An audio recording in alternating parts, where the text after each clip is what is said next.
سلام زخبركم سمعتنا كاب 104.4 راديو اف ام مقله انه نيزعلت زيناتات حزنا لكم قريبنا لنا زينا زقرب لكم فيلمون بينه بمداي تكنيك دما لؤول اورانه حبيرنا خصنحيو سناي مكتتال ارست زينا حزب تግራይ ገጢምዎ ካብ ዘሎ ኢኮኖሚያዊ ቅልውላውን ምውፃእን ሕውየትን ዳግመ ህንፀትን ትግራይ ንምርግጋፅን ከመ ግዝያዊ ምሕዳር ትግራይ አበርቲዑ ይሰርሕ ከም ዘሎ ፕሬዚደንት ግዝያዊ ምሕዳር ትግራይ ጀነራል ታደሰ ወረደ ገሊጾም ትግራይ ገጢምዋ ዘሎ ናይ ፋይናንስ ጸገም ብምፍታሕ ንመሐከሚ ውግኣት ሓርበኛታትን ተመዛበልቲ ወገናትን ብምምላስን ኩሉ እጃሚው ክዋፃ ዓብይ ኮሚቴ ምትእኽፋፍቲ ግዝያዊ ምሕዳር ትግራይ ጻውዒት አቕሪቡ ሻምናይ ህጹጽ ጉባኤ ቤት ምኽሪ ትእምት አይቴ ኪሮስ ገብረ ጻድቕ ኣብ መንበር ቤት ምኽሪ ትእምት ገይሩ መሪጹ ሓደ ላዕለዋይ ኣዛዚ ሰራዊት ጀነራል ቻይና ተኣሲሩ ብገበን ግዕዚና በትሕቲ ቀይዲ ውዒሉ ናይ ዝብሉን ካልኦትን ዝርዝር ዜናታት ሒዝናልኩም ቀሪብና ኣለና ሰናይ ምክትታል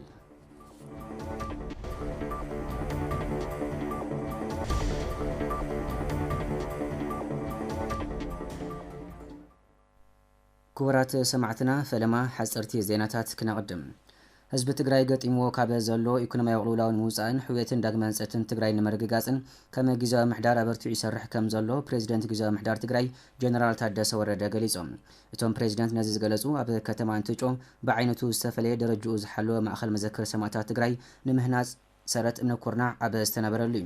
17 ጥሪ 2018 ዓ.ም ኣብ ከተማ እንትጮ ዝተነበረ እምነ ኩርናዕ ምእንተ ሃለዋትን ድሕነትን ህዝቢ ትግራይ ክበሃል ዝተገበረ መስተንክራዊ ጅግነትን ዓወትን ምእንተ እዚ ድማ ዝተኸፈለ መስዋዕቲ ኣብ ታሪኽ ንምስናድን ንምዕቃብን ዘኽእል መዘክር ምህናፅ ወሳኒ እዩ ዝበሉ ፕሬዚደንት ግዝያዊ ምሕዳር ትግራይ ጀነራል ታደሰ ወረደ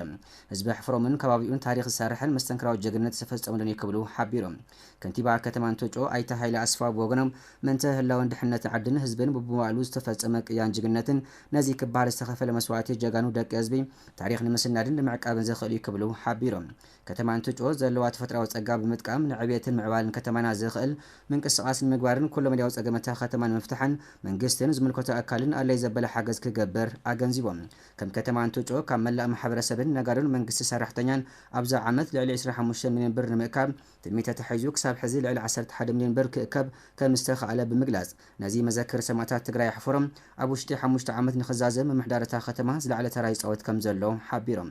ሰብሳቢ ቦርድ እቲ ማሕበር መምህርን ተመራመርን ፖለቲካ ሳይንስ ዝኾኑ መምህር ሙሉወርቅ ኪዳነ ማርያም ከም ዝበልዎ ጫፍ ቃብ ጫፍ ትግራይ ዝተሰርሐ መስተንክራዊ ጅግነትን ዝተኸፈለ መስዋዕትን ታሪኻዊ ፍጻመ ተጋሩ ንምስናድን ንምዕቃብን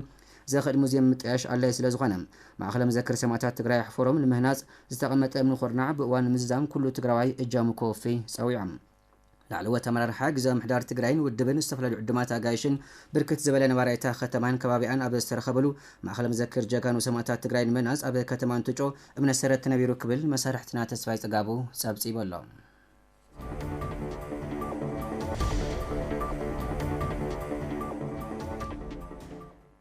ሻምናይ ህጹጽ ጉባኤ ቤት ምኽሪ ትእምት አይቴ ኪሮስ ገብረ ጻድቕ ኣብ መንበር ቤት ምኽሪ ትእምት ገይሩ መሪጹ ሻምናይ ህጹጽ ጉባኤ ቤት ምኽሪ ትእምት ሎሚ ኣብ ዝተፈላለዩ አጀንዳታት እናዘተየ ውዒሉ ኣሎ እቲ ህጹጽ ጉባኤ ምልአተ ጉባኤ ምልኡ ብምርጋጽ በአሰናዳዊት ኮሚቴ ጸብጻብ ክቐርብ ድሕሪ ምግባር ኣብ መንበር ቤት ምኽሪ ትእምት ንኽቡር አይቴ ኪሮስ ገብረ ጻድቕ ገይሩ መሪጹ ኣሎ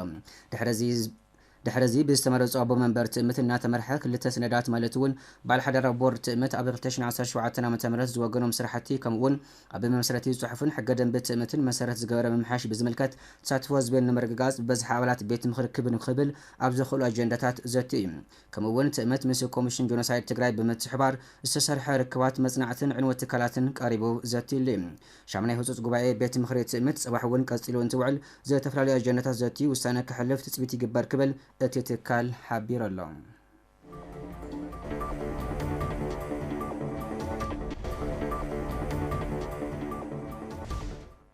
ትግራይ ገጢምዋ ዘሎ ናይ ፋይናንስ ጸገም ብምፍታሕ ንመሐከሚ ውግኣት ሓርበኛታትን ተመዛበልቲ ወገናት ንምምላስን ኩሉ እጃሙ ክዋፃ ዓብይ ኮሚቴ ምትእኽኻፍቲ ግዝያዊ ምሕዳር ትግራይ ጻውዒት ኣቕሪቡ እዚ ጻውዒት ዝቐረበ እቲ ኮሚቴ ኣብ እዋናዊ ጉዳይ ኣመልኪቱ ኣብ ዘውፅኦ መግለጺ እዩ ትግራይ ገጢምዋ ዘሎ ናይ ፋይናንስ ጸገም ብምፍታሕ ንመሐከሚ ውግኣት ሓርበኛታትን ተመዛበልቲ ወገናት ንምምላስን ካብ ዓብይ ኮሚቴ ምትእኽኻፍቲ ግዝያዊ ምሕዳር ትግራይ ጻውዒት ቀሪቡ ኣሎ እቲ ዝተጀመረ ወፍሪ ኣብ ትግራይን ተጋሩን ኣጋጢሙ ዘሎ ሕፅረት ቁጠባ ንምፍታሕ ዳግም ህንፀትን ሕውየትን ትግራይ ንምጥንኻር ኮታስ ጽባሕ ጽንተታዊ ኩናት ንትግራይ ቆሪንዋ ሒዝዋ ዘሎ ሕጽረት ፈናንስ ብዘቤታዊ ምትሕባር ፍታሕ ንምንዳይ ዝዓለመ ምዃኑ ሓቢሩ ኣብቲ ብግዜያዊ ምሕዳር ትግራይ ተማኺሉ ዝሳለጥ ዘሎ ምትእኻብ ሃፍቲ ስለ ትግራይን ተጋሩን ዝግደስ ዝኾነ ኣካል ይኹን ውዳበ ክንደይ ዝሃለዉ ኣፈላላይ ይሃለዉ ትግራይ ኣጋጢምዋ ንዘሎ ብሄራዊ ጸገም ምፍታሕ ኣፈላላዩ ገዲፉ ዓርሰ ምልከስኡ ዝተረጋገጸ ዓዲ ጋህዲ ንምግባርን ወድዓዊ ጸገም ፋይናንስ ትግራይ ንምፍታሕን ግዱእ ከብርክት ይግባእ ኢሉ ኣብ ውሽጢ ዓድን ወጻእን ዝርከብ ህዝብና ብፍላይ ድማ ዲያስፖራ ተጋሩን ፈተውቲ ተጋሩን ኣብቲ ወፍሪ ምትእኻብ እቶት ብስጡም ሓድነት ክሰርሑን ቤዛ ህዝብን ዓድን ግንባር ቀደም ኮይንኩም ክታምኩም ክተንብሩ ንጽውዕ ኢሉ ብሓፈሻ እታ ኣብ ከቢድ ሕጽረት ፋይናንስ ወዲቓ ዘላ ዓዲ ንምቕናዕ ንስለ ዓድን ህዝብን ክብሉ መጉዳእቲ ዝበጽሖም ሓርበኛታት ንምሕካም ተመዛበልቲ ወገናት ንምምላስ ዓቕሚ ኩሎም ደቂ ትግራይን ፈተውትን ወሳኒ ስለ ዝኾነ ኣብዚ ሰናይ ተግባር ንዕሰል ብሕብረት ጸገምና ነቃልል ዝብል መልእኽቲ ኣመሓላሊፉ ኣሎ።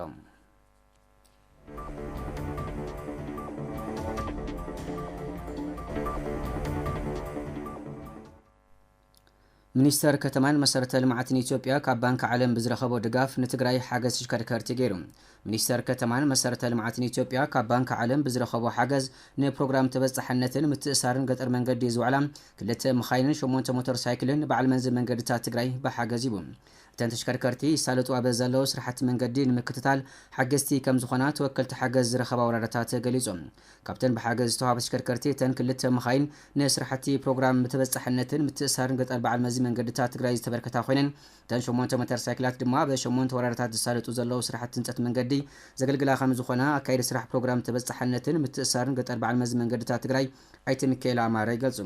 ኣብቲ ርክክብ ዝተረኸባ ኮሚሽነር ኮሚሽን ፕላን ትግራይ ዶክተር ሃንሳ ተኽላይ እተን ተሽከርከርቲ ፕሮጀክታት መንገዲ ብጽፈትን ሰለጥንን ክፍጸም ዝሕገዛ ምዃነን ገሊጸን። ተጠቀምቲ እተን ሓገዝ ዝኾና ወረዳታት እተን ተሽከርከርቲ ንመሳለጢ ስራሕቲ ልምዓት ሓገዝቲ ከም ዝኾናን ኣብ መዓልእን ክውዕላ ከም ዝሰርሑን ክብል ቴሌቪዥን ትግራይ ጸብጺቡ ኣሎ።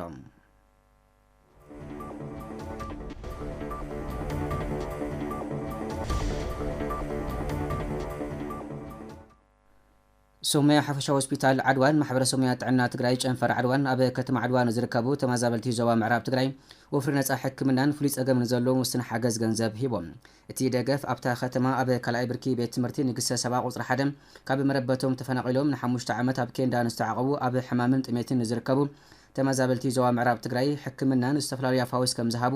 ኣካይዲ ስራሕ ሓፈሻ ሆስፒታል ዓድዋ ኣይተ ክንፈ ገብረ እግዚአብሔር ሓቢሮም። ካብ ዕለወት ሓኻይም ክሳብ ምሕዳር ሰራሕተኛታት ብድምር 50 ዝኾኑ ሶማያ ጥዕና ኣብ ዝተሳተፍሉ ወፍሪ ካብ ሓፈሻ ሆስፒታል ዓድዋ ካብ ውልቀ ጥዕና ጣብያታትን ክሊኒክን ብደገፍ ዝተኣከበ ከባቢ 200,000 ብር ዝግመት ኣፋውስ ነቶም ወገናት ንዘለዎም ጸገም ጥዕና እናተረኣየ ከም ዝተዋሃበን ድማ ወሲኾም ሓቢሮም። ካብዚ ብተወሳኺ ካብ ሰራሕተኛታት ሓፈሻ ሆስፒታል ዓድዋ ዝተወጻጸ ልዕሊ 44,000 ብር ፍሉይ ጸገም ንዘለዎም ብድምር 22 ተመዛበልቲ ንወስዶ ወከፎም 2,000 ብር ከም ዝተዋሃበ ገሊጾም። ኣመራርሓን ተወካሊ ተመዛበልቲ ዞባ ምዕራብ ትግራይ ኣይተ ኣብርሃ ገብረ ሰለማ ከም ዝገለጽዎ ብሰንኪ ጽንተታዊ ኩናት ካብ ገዝኦምን መረበቶምን ተመዛቢሎም ኣብ ከተማ ዓድዋ ኣብ ካልኣይ ብርኪ ቤት ትምህርቲ ንግሰ ሰባ ቁጽሪ 1 ተዓቂቦም ንዝርከቡ ተመዛበልቲ ዞባ ምዕራብ ብጥሜትን ሕማምን ኣብ ሽግር ወዲቖም ከም ዝርከቡ ገሊጾም። ብምትሕባር ሓፈሻ ሆስፒታል ዓድዋን ማሕበረሰብ ሞያ ጥዕና ትግራይ ጨንፈር ዓድዋን ብሓባር ብምዃን ነጻ ወፍሪ ሕክምናን ንዝተገብረሎም ሓገዝ ገንዘብን ብሽም ተመዛበልቲ ኣመስጊኖም ክብል ሓበሬታ ንርክብን ከተማ ዓድዋ ጸብጺቡ ኣሎ።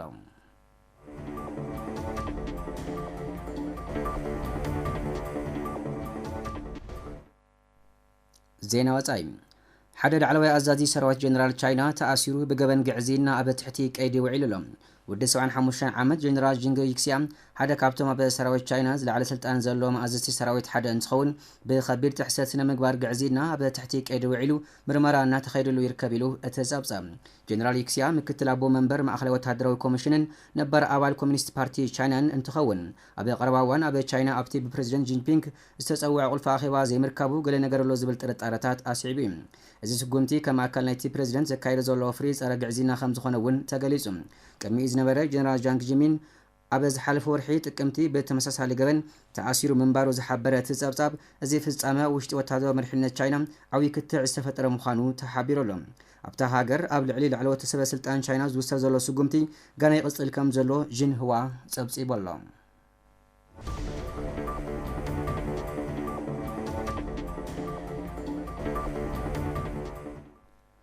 ክቡራት ሰማዕትና ዕለታዊ ዜናታት 104.4 ሬድዮ ኤፍኤም መቐለ እናቐጽል እዮም። ሕዚ ድማ ብዝርዝር ናብ ዝሓዝናዮም ዜናታት ክነሰጋግረኩም። ኣብቶም ዝሓለፉ እዋናት እምት ብዙሓት ፈተናታት ከም ዝገጠሞን ኣብዚ ሕዚ እዋን ኣብ ዝሓሸ ኩነታት ዝሰጋገረሉ ዕድል ረኺቡ ኣብ ስራሕቲ ምምሕያሽ ንኽገብር ዝተጣየሸ በዓል ሓደራ ቦርድ ሓላፍነቱ ኣብ ምውፃእ ከም ዝርከብ ኣቦ ወንበር በዓል ሓደራ ቦርድ ትእምት ዶክተር ኣብርሃም ተኸስተ ሓቢሮም። እቶም ኣቦ ወንበር ነዚ ዝገለጹ ትካል እግሪ ምትካል ትግራይ ትእምት ካብ 16 ክሳብ 17 ጥሪ 2018 ዓ.ም ንኽልተ ተኸታተልቲ መዓልታት ዝጸንሕ ሻምናይ ህጹጽ ጉባኤ ኣብ ዘሳልጠሉ ዘሎ ጉባኤ ተረኺቦም ኣብ ዘሕለፍዎ መልእኽቲ እዩ። ኪዳነ ጸጋይ ተወሳኺ ኣለዎ። ትካል እግሪ ምትካል ትግራይ ትእምት ካብ 16 ክሳብ 17 ጥሪ 2018 ዓ.ም ንኽልተ ተኸታተልቲ መዓልታት ዝጸንሕ ሻምናይ ህጹጽ ጉባኤ ኣብ ምስላጥ ይርከብ። ኣብቲ ዝሳለጥ ዘሎ ጉባኤ ተረኺቦም መልእኽቲ ዘሕለፉ ኣቦ ወንበር በዓል ሓደራ ቦርድ ትእምት ዶክተር ኣብርሃም ተኸስተ ከም ዝበልዎ ኣብቶም ዝሓለፉ እዋናት ትእምት ብዙሓት ፈተናታት ከም ዝገጠሙን ኣብዚ ሕዚ እዋን ናብ ዝሕሸ ኩነታት ዝሰጋገረሉ ዕድል ረኺቡ ኣብ ስራሕቱ ምምሕያሽ ንኽገብር ዝተጣየሸ በዓል ሓደራ ቦርድ ሓላፍነቱ ኣብ ምውፃእ ከም ዝርከብ ሓቢሮም። ናይ ትእምት ኣካውንት ዕጾ ተገይሩ እቲ ጉዳይ ተራዳዲኻ ዕጾ ንምግባር ብጣዕሚ ነዊሕ ርሕቀት ከይዱ ኣብ መወዳእታ ናብቲ ምርዳእ በፂሕኒ ስለዚ እቲ ኩነታት ብመሰረቱ ተቐየረ ነገር የለን። ዓባይ ቁም ነገር ንቅድሚት ከስጉመና ዝኽእል ናይ ቅድሚት ስራሕትና እውን ከሳልጠና ዝኽእል በዚ መሰረት ድማ በዓል ሓደራ ቦርድ ትእምት ብዕለት 8 ጥሪ 2018 ዓ.ም 3/4 ኣመራርሓ ቦርድ ኣብ ዝተረኸብሉ ኣብ ዘካየዶ ኣኼባ ህጹጽ ጉባኤ ክካየድ ምውሳኑ ስዒቡ ነዚ ናይ ሎሚ ጉባኤ ክካየድ ከም ዝኸኣለ ብኣሰናዳዊት ኮሚቴ ትእምት ኣብ ዝቐረበ ጸብጻብ ተሓቢሩ። በዓል ሓደራ ቦርድ ትእምት መሰረት ሕገ ደንቢ ትእምት ህጹጽ ጉባኤ ክጽውዕ ስለዝኽእል ዕለት 8 ጥሪ ተኣኪቡ 3/4 ዝተረኸበሉ ኣባል በዓል ሓደራ ቦርድ ህጹጽ ጉባኤ ሻምናይ ህጹጽ ጉባኤ ክጽዋዕ ወሲኑ እዩ። መሰረት ዝወሰኖ ውሳነ ኣሰናዳይት ኮሚቴ እውን ኣቑይሙ ዝቆመ ኣሰናዳይት ኮሚቴ ዝተፈላለዩ ስራሕቲ ናሰርሐ ጸኒሑ እዩ። ብፍላይ ካብቲ ቦርድ ዘጽደቐሉ ዕለት ጀሚሩ ካብ ዕለት 8 ጀሚሩ ዝተፈላለዩ ስራሕቲ ናሰርሐ ጸኒሑ እዩ። ብተወሳኺ ድማ በቲ ኣሰናዳዊት ኮሚቴ ኣብ ዝቐረበ ጸብጻብ ኣብ ዝሓለፈ ሓደ ዓመት ኣብ ፈተና ኣትዩ ዝጸንሐ ትእምት ብኻልኦት ኣካላት ተመስሪትዎ ዝነበረ ክሲ ብዕለት 1 ጥሪ 2018 ዓ.ም ኣብ ማእኸላይ ቤት ፍርዲ ዞባ መቐለ ኣብ ዝነበረ መጋባእያ ዝነበረ ፋይል ተዓጽዩ ብቤት ምኽሪ ዝተመረጸ በዓል ሓደራ ቦርድ ስሩዕ ስርሑ ክቕጽልን ኣብ ዝተገበረሉ ኩነታት ኮይኑ እዚ ጉባኤ ምስላጡ ፍሉይ ከም ዝገብሮ ተገሊጹ። እዚ ጉባኤ እዚ ፍሉይ ዘብሎ እውን ብዝተፈላለየ መንገዲ ኣብ ዝሓለፈ ሓደ ዓመት ሙሉእ ኣብ ንገብሮ ዝነበርና ትእምት ትካላውነቱ ተሓልዩ ህዝባውነቱ ተረጋጊጹ ሕጋዊ ዝኾነ መንገዲ ስራሕቱ ክቕጽል ብዘኽእል ምንቅስቓስ ሰፊሕ ቃልሲ እናተገበረ ጸኒሑ እዩ። ኣግባብነት ብዘይብሎም ኣካላት እውን ክሲ ተመስሪቱ ኣብ ከይዲ ከም ዝጸንሐ ይፍለጥ እዩ። ኣብ ትግራይ መቐለ ማእኸላይ ቤት ፍርዲ ተመስሪቱ ዝነበረ ክሲ ባሕቲ ጥሪ 2018 ዕለት 1 ጥሪ 2018 ብዝወዓለ ምጋባያ ትፋይል ሙሉእ ብሙሉእ ተዓጽዩ ተሓድሽ በቲ ቤት ምኽሪ ተመረጸ ሓድሽ በዓል ሓደራ ቦርድ እውን ብዘይ ገደብ ስራሕቱ ክሰርሕ ናይ ትእምት ሕጋውነት ህዝባውነት ትካላውነት ብዘረጋግጽ መንገዲ ስራሕቱ ከሳልጥ ዓብይ ፍርዲ ተዋሂቡ ትፋይል እውን ተዓጽዩ ክርክር እውን በዚ መንገዲ እዚ ኣብቂዑ እዩ። ቤት ምኽሪ ከተማ መቐለ ንኣይተ ሃይለ ኣረጋዊ ምክትል ከንቲባ ከተማ መቐለ ንወይዘሮ ኣበባ ኣብርሃ ድማ ምክትል ኣፈ ጉባኤ ቤት ምኽሪ ከተማ መቐለ ገይሩ ብምሻም ጉባኤኡ ዛዚሙ። እቲ ቤት ምኽሪ ካብ 15 ክሳብ 16 ጥሪ 2018 ዓ.ም ረብዓይ ዘመን መበል 38 ስሩዕ ጉባኤኡ ዘሳለጠ እንትኸውን ጸብጻብ ማእኸላይ ቤት ፍርዲ ከተማ መቐለ ብምድማጽን ብዕምቆት ብምዝታይን ብምሉእ ድምፂ ኣጽዲቐሎ። ኣብዚ ጉዳይ ተወሳኺ ኣለና። ቤት ምኽሪ ከተማ መቐለ ረብዓይ ዘመን መበል 38 ስሩዕ ጉባኤኡ 16 ጥሪ 2018 ዓ.ም እውን ቀጺሉ ዘሳለጠ ኮይኑ ኣብቲ ጉባኤ ተረኺቦም ሓፈሻዊ መብርሂ ዝሃቡ ፕሬዚደንት ማእኸላይ ቤት ፍርዲ ከተማ መቐለ ኣይተ ፍስሓ ኣስመላሽ ኣብ ትካልና ዘለው ብልሽው ኣሰራርሓን ጉድለት ፍትሕን ሓቢርና ክንቃለሶም ይግባእ ድሕሪ ምባል ዘለውና ወድዓዊ ጸገማት ንምቕራፍ ድማ ብቐጻልነት ብፍሉይ ትኹረት ክንሰርሕ ኢና ክብሉ ገሊጾም። ናይ ሕብረተሰብ ወኪል እዩ ዘሎ ዝተኸበረ ቤት ምኽሪ ጉቦ መን ይበልዕ ብገበረለይ ገበረልካ መን ይሰርሕ ካብ ሕብረተሰብ ሽፈ ኣይኮነ ስለዚ ጭቡጥ መረዳእታ ሒዝካ መርቶዕ ሒዝካ ተሓታትነት ምርግጋጽ ናይ ኩሉ ስራሕ ምዃኑ ክንወስድ ኣለና። ስለዚ ሕጊ ንኽብር ልነት ሕጊ ይረጋገጽ ብቃል ተይኮነ ብተግባር ክኸውን ኣለዎ። ስለዚ ትሓላፍ ዘላፍ ከም ዘሎ ንቕበሎ ኢና ማለት ከተማ ክፍለ ከተማታት ከንቲባታት ኣፈ ጉባኤታት ሓዊስና ብሓደ ኮይንና እናተገማገምና ዘለዋ ክፍተት ንኣርም ኣብ መሪሕነት ዘለና ሰባት ግን ዘሎ ፋላይ እንታይ ኣይንርአዩ ዝብል ጉዳይ ምርኣዩ ጽቡቕ ዝብል እምነት ኣለኒ። ኣፈ ጉባኤ ቤት ምኽሪ ከተማ መቐለ ወይዘሮ ረሕማ ዓብድቃድር ብወገነን ምስ ማእኸላይ ቤት ፍርዲ ከተማ መቐለ ተናዊብካ ተሓቢርካን ተቃሪብካን ንምስራሕ ዝግበር ዘሎ ምንቅስቃስ ዝነኣድዩ ዝበላ ኮይነን ብፍላይ ግና ኣብ ዳያን ዘሎ ጸገም ኣፈጻጽማ መደባት ግብራዊ መፍትሒ ይጠልብ ክብላ ሓቢረን ብሕልፊ ኣብ ማእኸላይ ቤት ፍርዲ ተረዳዲእና ኢና ንሰርሕ ምስ ቤት ምኽሪ ዘሎ ዘጋጥም ጸገም እውን ምስ ኣመራርሓ ዘለው ናተረዳዳእኻ ኣብ ምኻድ ብዙሕ ጸገም የብልና ኣብ ክልል እዚ ኮይኑ ግን ኣብቲ ውልቀ ደያኑ ዘሎ ዓውይ ጸገም እዩ ካብ መጀመርያ ትሒዙ ቤት ፍርዲ ከመይ ነጣናኽሮ ኣብቲ ማእኸላይ ቤት ፍርዲ ዘለው እውን ከም ኣመራርሓ ጽቡቓት ኣመራርሓ ኢልና ንኣምነሎም እዩ ስለዚ ምስኦም ኮይና ከመይ ጌርና ነቶም ሕማቃት ደያኑ ከምቲ ሕማቃት ፈጸምቲ ነውና ንብሎ ንዓኣቶም ከመይ ጌርና ፈሊና ንኸይድ ንኸደሉ መንገዲ ንምፍጣር ንተሓጋገዝ ዝብል ስለዚ ጽቡቕ ጅማሮ ጀሚሮም ኣለው ብኡ ተጣናኺሩ ኸይድ ኩልህና ናተሓጋገዝና ሪፖርት ነጽድቆ ኣለና ዝብል እዩ ዘለኒ ኣብ መወዳእታ በቲ ቤት ምኽሪ ምክትል ከንቲባ ከተማ መቐለ ኮይኖም ዝተሸሙ ኣይተ ሃይለ ኣረጋውን ምክትል ኣፈ ጉባኤ ቤት ምኽሪ ከተማ መቐለ ኮይኖም ዝተሸማ ወይዘሮ ኣበባ ብርሃን ከም ዝበልዎም በቲ ዝተዋሃበና ሓድሽ ሽመት ሕጉሳት ኢና ዝበሉ ኮይኖም ብቐጻልነት ድማ ንህዝብናን መንግስትናን ብቕንዕናን ተኣማንነትን ንምግልጋል ድልዋት ኢና ክብሉ ኣረጋጊጾም ብቤት ምኽሪ ዝቐርቡ ዝነበሩ ብኣባላት ቤት ምኽሪ ሂዙ ዝለዕሎም ዝነበረ ሕቶታት ዝዓገበሎም ስራሕቲ ኣብ ግልጋሎት ወሃባ ኣብ ልምዓት ስራሕ ዕድል ፈጠራ ኣብ ድኽነት ምንካይ ሰፊሕ ስራሕ ከም ዘድሊ ተሓቢሩ ኣሎ እዚ ድማ ምስ መሳርሕቲ ትካላት ንሃነጽና ምስ ትካላት ኮይና ሓቢርና ንሰርሖ ጸገማት ነቃልለሉ ዕድል ክንፈጥር እየቃል ዝኣት ልዕሊ ኩሉ ቅድሚ ኩሉ ግን ህዝቢ ከይሓዝካ ዝፍጸም ነገር ስለዘየለ ምስ ህዝብና ሓቢርና ክንወፍር ኢና ክንሰርሕ ኢና ለውጢ ድማ ክነምጽእ ኢና ዝብል ተስፋ ይገብር ብሕብረተሰብ ዝለዓሉ ሕቶታት ናሰናይ ምሕዳር ይኹን ኣብ ከተማና ዘሎ ጸገማት ምስቲ ኣባል ቤት ምኽሪ ኮይነ ህዝቢ ለምጽኦ ህዝቢ ለልዕሎም ሕቶታት ኣብ ምምላስ ብወገነይ ክንዲ ዝኽእሎ ጽዒረ ንህዝቢ ሰናይ ምሕዳር ከረጋግጽ እየ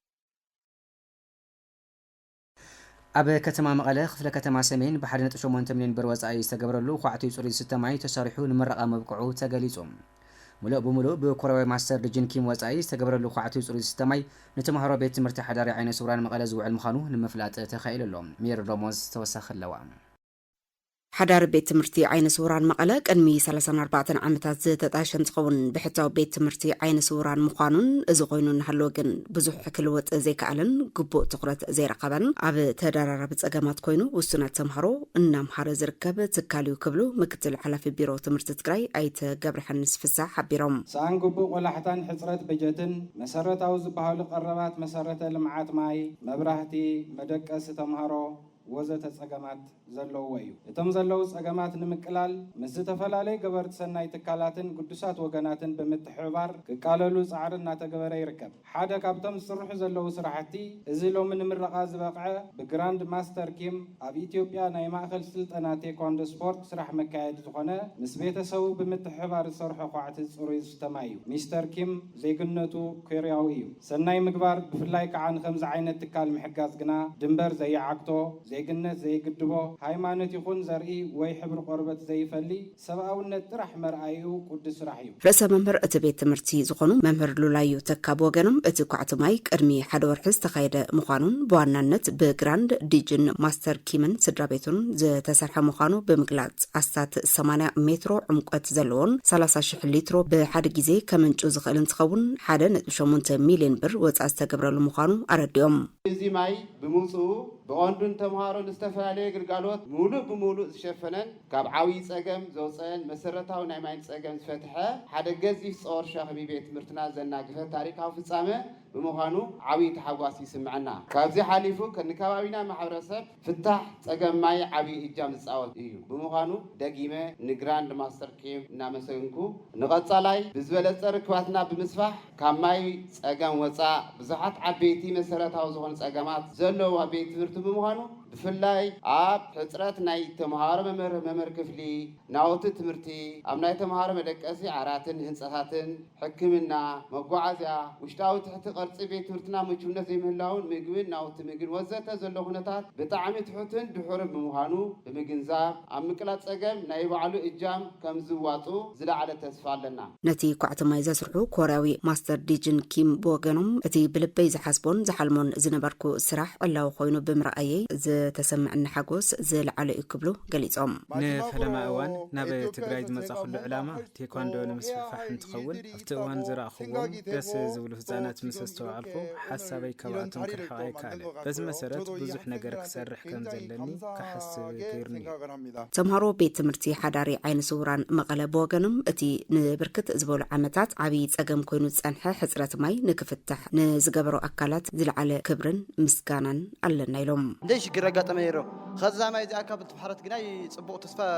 يونالو انا خذي تخديني را زماي علت زابوت تمص علت تبل خذ جناي زماي بالمصت كوريتانا انا مسكننا صلا زماي نتقم لنا حج ماي ملؤيو زغور ليلن املاح مسكن نتسنا يزغبرون لعل كبر مسكنان كنا بزح ندل حج ماي كنا نحصب نمستاي ون صوريو غدغور يكونن كاون محصاب نصريت نمستاي نخلا ملو تقمالنا مالت حجس سانيلن املاح مسكن صلا زسنا يزغبرلنا مالتيو اتي كوعت ماي كساب ززازم حبيروم كل مدى حجز نزغبرو اكلاتن تكالاتن زلعل مسكنان مسكر ورقاتن توحيبوم يو زيناتاتنا نقصلالنا بمسرت زوص حدش ممرحي 56 عزرا 2017 عام تمرت كفلت جبري كراي كاريتي اب 2017 عام تمرت زاغير زولا فصاصما جبري زحشه خما زخونه تغليصوم بفلاي اب كفلت جبري كراي كاريتي اب كيديا كفافلا حلاف زلاف نخيرم بمسرت اسرارها قدم كفلت استفلا لمصنعات كمستخايدون بتي كيدي مسرت دما كفلت كخفلو خمس تجبره تحبير لهم كيروس حدش توسخلوا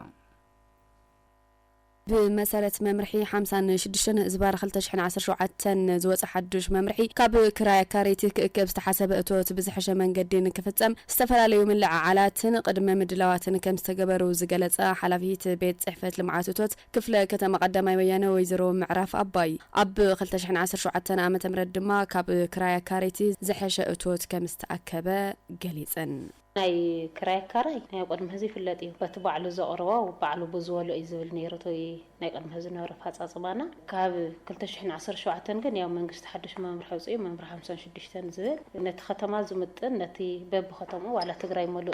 تغوار ممرح يخون قلصنت ون مفتار مس مدارك اكلات تناسون مس مكاريتو تمامرح ماخل غيرنا قلصنتن مفتار فتينا لنا سويل كفت بايتا وريدكا اصنعيخا مصيخا دحنا غبر خفل كتولا خلخا كاوي زمصي زبل حسابون كيلعل ممرحت حساب غيرنا تفالالي مدرخا تكايدنا نيرنا اينا كم جلس أو يزوروا معرف أباي كم بيت صحفة لمعات توت كفلا كتما قدما ويانا أب خيدي كفافلا جبري كرا كاريتي حلا في زلا في نكيران قبو مصنعتات كم استقايد زجلس أخوينا كابزي حالفون نستلعلو ترعنا دما بزقبا كنت أنا قدو كم استجبره أبريهن تصنع خلها ستاندرد توص خلها هون نتخباب زمثل نعمنت 10 حد قبلين 09 قبلين مع ستاندرد يتوصل ستاندرد توص خلها نيت بوتا خناتات طريقه صفحات طريقه عداغا ما اخل ديو ناو صرغا غص ديو اوزي تحساب زغبره ما اخل غيرنا يو ستاندرد مجمريا مستم زوفرو كوميتيتات قلصنت فطيرنا اينا نفت تغواراتينا دمر كافتي نعم زنر لوط ونري برغص كام نعم زنر صنعتنا 2016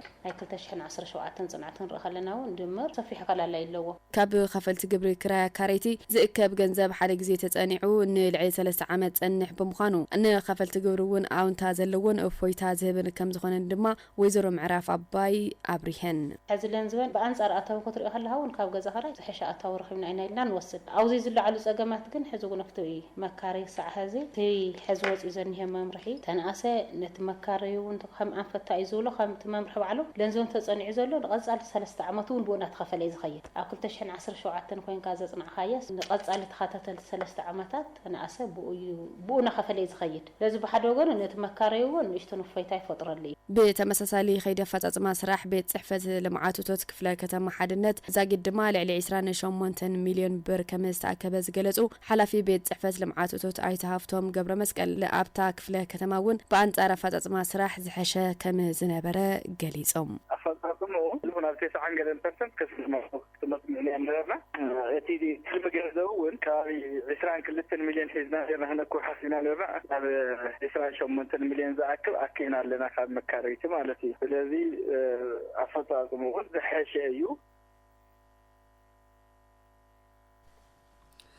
بزي تمرتي زرقاقص لمعات يخون مع بالي حان تعدي سلازيهلو صريت تمرتي نمرقاقصن داقم المحواين أبا تمرتي تخرتي بكام مسرح يدل خبلو زازراربنا يا ممهران قليزهم ብሰንኪ ኣብ ትግራይ ዝተፈጸመ ጆኖሳይዳዊ ኩናት ተስዒቡ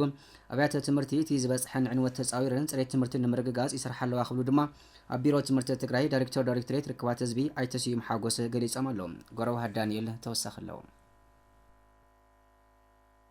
ትምህርቲ መሰረተ ኩሎም ሞያታትን ምዕባለ ሓንቲ ዓድነ ስለ ዝኾነ ትግራይ ብሰንኪ ኩናት ዝበፅሐ ዕንወት ንምሕዋይን ዳግመ ህንፀት ንምርጋፅን ኣብ ትምህርቲ ትኹረት ሂብካ ምስራሕ ከም ዘድልን ብትምህርቲ ዝተሃነፀ ወለዶ ንምፍራይ ኩሉ ክረባረብ ይግባእ ክብሉ ገለ ዘዘራርቡ ናይ መምሃራን ገሊፆም ትምህርቲ ዓንዲ ሕቆ እዩ። ሓንቲ ዓዲ ተዓብቲ ኮይና ሓንቲ ዓዲ ሓንጎ ተረካቢ ድኽትምራሕቲ ኮይና ትምህርቲ መሰረታዊ ጉዳይ ትምህርቲ ካብ ኩልን ሴክተራት መሰረታዊ ጉዳይ ቀዲሙ ካብ ኩሉ ዘሎ ኣካል ዓደይ ዝብል ኣካል ኣብ ትምህርቲ መሰረት ገይሩ ክሰርሕ ለሞናት ዓንዲ ሕቆ ናይቲ ዓዲ ስለ ዝኾነ ስለዚ ኣብ ትምህርቲ ኣድሂና ክንሰርሕ ኣለና። ምክንያቱ ህፃውንቲ እዮም ዜጋ እዮም። ለዚ ንዚኦም ካብ ብገኖኦም ሃኒፅና መልሚልና ያው ነታ ዓዲ ተረከብቲ ክትከውን ትኾይና ኩሉ ኣካል ይግበእ ንባህሊ ወላዲ ይኹን መምህር ይኹን ኣመራርሓ ይኹን ኩሉ ዘለዎ ናይቲ ዘለና ኣብ ትምህርቲ ኣድሂቡ ክሰርሕ ኣለዎ። ቅድሚያ ኣብ ፅሬት ትምህርቲ ኣድሂቡ ተሰሪሑ ያው እዚኡ ሳቲስፋክሽን ዕግበትና እውን ፅባሕ ንጎ ዘይቕየር ሃፍቲ እዩ እሞ ስለዚ ኣብዚ ከዲኑ ክሰርሕ ያው መልእክቲ ይመሓላለፍ። نحن ممهرنا هنس زيجانا زلنا عقمنا في قولتنا خن هنس قدني يخون حساب لني منقص عم بومتن تم زقودا دلو تولي لسرح فصم ممر سرح فصم منقصو سرح فصم وجات تتخيط زحش خوني ناخلو حجاز خون اكل ابتمرتي تعسيلو ببجامو نابيات تمرتي حيز جبرلن صبو ابزي ديبم مبر زهاو ابا بيرو تمرتي تግራይ ዳይሬክተር ኮሙኒኬሽን ኣይተስዮም ሓጎስ ከም ዝበልዎ ብሰንኪ ኣብ ትግራይ ዝተኣወጀ ጀኖሳይዳዊ ኩናት ኣብያተ ትምህርቲ ከቢድ ዕንወት በፅሕዎን ይዝበሉ ኮይኖም ይኹን እምበር ኣብያተ ትምህርቲ ፀገመ ተፃዊረን ፅሬት ትምህርቲ ንምርጋፅን ዳግመ ንምሕዋይን ኣድላይ ጻዕርታት እናተገበረ ዋላ እኳ እንተመፀ ሕዙን እኹል ዝበሃል ሕውየት ኣይተረጋገፀን ክብሉ ገሊፆም ፅሬት ትምህርቲ ንምሕያሽ ዘድልዩ ከይድታት ኣለው ፕሮሰስ ንብሎ ወርከይድ እኒሆ እዚ ከይዲ ማለት ኣብ መንጎ መምህርን ተማሃራይን ዘሎ ርክብ ከይዲ መምሃር ምስ ተማሃርናት ኣይመስል ተማሃራይ ዘማእኸለ ድዩ ነቲ ደረጃ ዝምጥን ብቕዓትን ፍልጠትን ክእለትን ሒዙ ክሓልፍ ኣብ መንጎ መምህርን ተማሃራይን ዘሎ ርክብ ኣብ መንጎ መምህርን መምሕዳርን ዘሎ ርክብ መምላእ እዩ ብእታወት መምላእ እዩ ሕዚ ከም ቢሮ ከምቲ ዝፍለጥ ካብ ተሽዓይ ክሳብ 10 ብሓድሽ ስርዓተ ትምህርቲ እዮም ልመሃሩ ለለው ከም ቢሮ ግን ከም ትግራይ በቲ ጆኖሳይዳዊ ኩናት ምክንያት ካብ ቀዳማይ ክሳብ ሻምናይ ዘሎ በተሓድሽ ፕሮግራም በተሓድሽ ስርዓተ ትምህርቲ ከየዳለና መላእ ሃገር ተዳልዩ ኣና ግን በቲ ዝነበረ ኩናት ኣየደላን ፀኒሕና ሕዚ ግን ኣብ ምድላዊና ንርከብ ኣብ ዝቐፅል ዓመት ክበፅሕ ኢልና ተስፋ ንገብር በርግጥ ብዙሕ ማሕለኻታት ኣለዎ እዩ ብዙሕ ፀገማት ኣለና እዩ ናይ ገንዘብ ሕፅረት ናይ በጀት ሰፊሕ ዝኾነ ክፍተት ኣለዎ እዚ ከይዕንቅፈና ተዘይ ኮይኑ ነቲ ስርዓተ ትምህርቲ ኣብ ምድላዊና ንርከብ ኣብ መወዳእታ መዋፅኦ ትግራይ ኣብ ትምህርቲ እንተሰሪሕና እዩ ዝበሉ ኣይተስዩም እቲ ዝበፅሐ ኩሎ መዳያዊ ዕንወት ንምፅጋንን ዜጋታት ብትምህርቲ ንምህናፅን ብዋናነት ድማ ፅሬት ትምህርቲ ንምርጋፅ ግደ መዳረግቲ ኣካላት ይኹን ሰብ ሃብቲ ልዕል ክኸውን ይግባእ ክብሉ መልእኽቶም ኣመሓላሊፎም ትግራይ መዋፅኦናን ትምህርትን ጥራሕ ኣብ ትምህርቲ ተዓሲልና ንመምህራንን ኣመራርሓ ትምህርትን ክብሪ ተሂብና ኣብ ትምህርቲ ብንሰርሖ ስራሕ ናይ ፅባሕ ትግራይ እንወስነሉ ግዜ ኢና ኣብ ትምህርቲ ሕዚ እውን ሰፊሕ ስራሕ ትፅቢት ይግበረና እዩ ማሕበረሰብ መንግስቲ ዘይ መንግስታዊ ኣካላት ሃይማኖታዊ ትካላት ብምልኦም ኣብዚ ጉዳይ ዝዓሲሎም ፅሬት ትምህርቲ ንምምሕያሽ ኣብ ጎኒ ቢሮ ትምህርቲ ኮይኖም ሓባር ብምስራሕ ኣብ ተምሃራይ ዝረአዩ ናይ ዓቕሚ ናይ ብቕዓት ክፍተታት ኣብ ምምላእ ክተሓጋገዙ ክኽእል ኣለዎም በይኑ መንግስቲ ወይ ቢሮ ትምህርቲ በይኑ ዘምፅኦ ለውጢ የለን ተሓባቢርካ እዩ ዝሓበርያ ፃብዕት ከም ዝበሃል ዝተፈላለዩ ኣካላት ተሓባቢርና ኢና መምሕያሽ ፅሬት ትምህርቲ እናረጋገፅ ኣብ መወዳእታ ካብ ገዘ ናብ ገዘ ቁፅሩ እናወስኸ ዝኸይር ዘሎ ስደት መናእሰይ ትግራይ ንምቁፅፃር ግዜያዊ ምሕዳር ትግራይ ኣብ ልዕሊ ዘይሕጋውያን ደለልቲ ግቡእ ስጉምቲ ክወስድ ይግባእ ክብሉ ዋና መሓዳሪ ወጀራት እስራ ዓዲ ኣይተስልጣን ከላሊ ሓቢሮም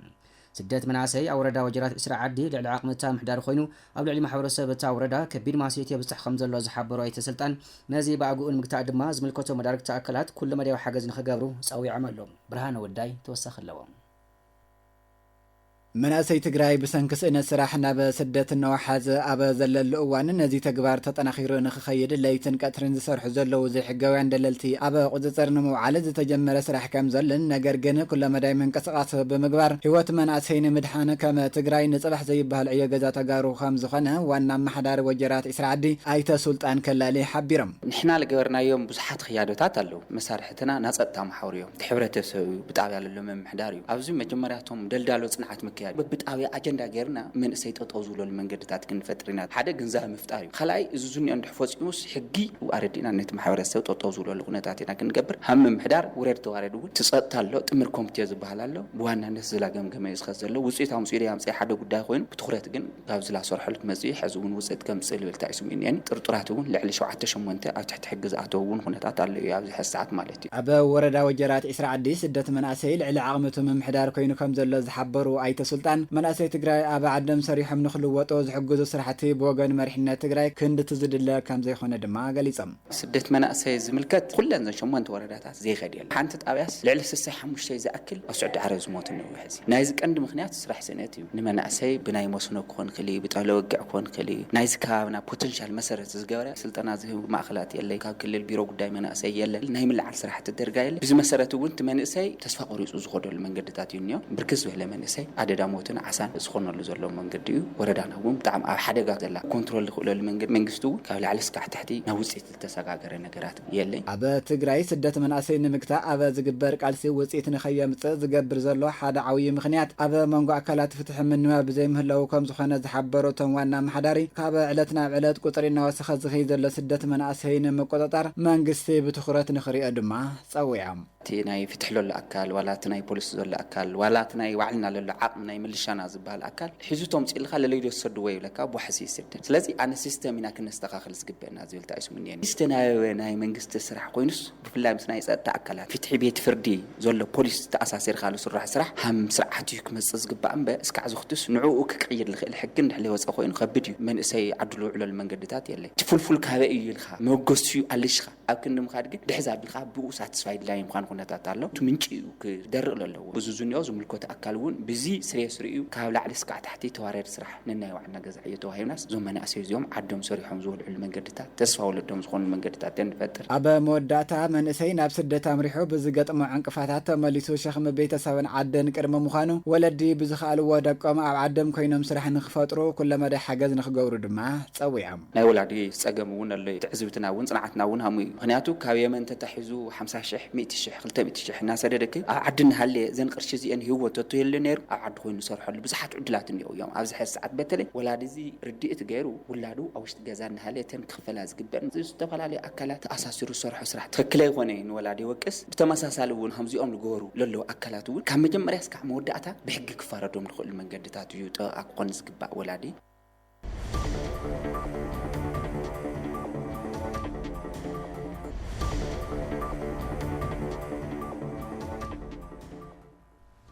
كبرات سمعتنا زيناتاتنا قلم مزامنا عبيت نطقታት زعلت كنزخخركم ህዝቢ ትግራይ ገጢምዎ ካብ ዘሎ ቁጠባዊ ቅልውላውን ምውፃእን ሕውየትን ዳግመንፀትን ትግራይ ንምርግጋፅን ከም ጊዜያዊ ምሕዳር ኣበርቲዑ ይሰርሕ ከም ዘሎ ፕሬዚደንት ጊዜያዊ ምሕዳር ትግራይ ጀነራል ታደሰ ወረደ ገሊፆም ትግራይ ገጢምዋ ዘሎ ናይ ፋይናንስ ፀገም ብምፍታሕ ንመሐከም ውግኣት ሓርበኛታትን ተመዛበልቲ ወገናት ንምምላስን ኩሉ እጃሙ ክዋፃእ ዓብዪ ኮሚቴ ምትእኻብ ሃፍቲ ጊዜያዊ ምሕዳር ትግራይ ፃውዒት ኣቕሪቡ ሻምናይ ህፁፅ ጉባኤ ቤት ምክሪ ትእምት ኣይተ ኪሮስ ገብረ ጻድቕ ኣብ መንበር ቤት ምክሪ ትእምት ገይሩ መሪጹ ሓደ ላዕለዋይ ኣዛዚ ሰራዊት ጀነራል ቻይና ብገበን ግዕዚና ኣብ ትሕቲ ቀይዲ ውዒሉ ክብራት ሰማዕትና ነዝዕለት ዝሓዝናዮም ዜናታት እዚኣቶም ይመስሉ ነይሮም ምስ ዜናታት ዝዕለት ፊልሞን በየነ ንምክትታልኩም ነመስግን ምስ ዝተረፉ ምድላዋት 104.4 ሬድዮ ኤፍኤም መቐለ ጽቡቕ ጻኒሒት ክኾነልኩም ተመኒና ሰላም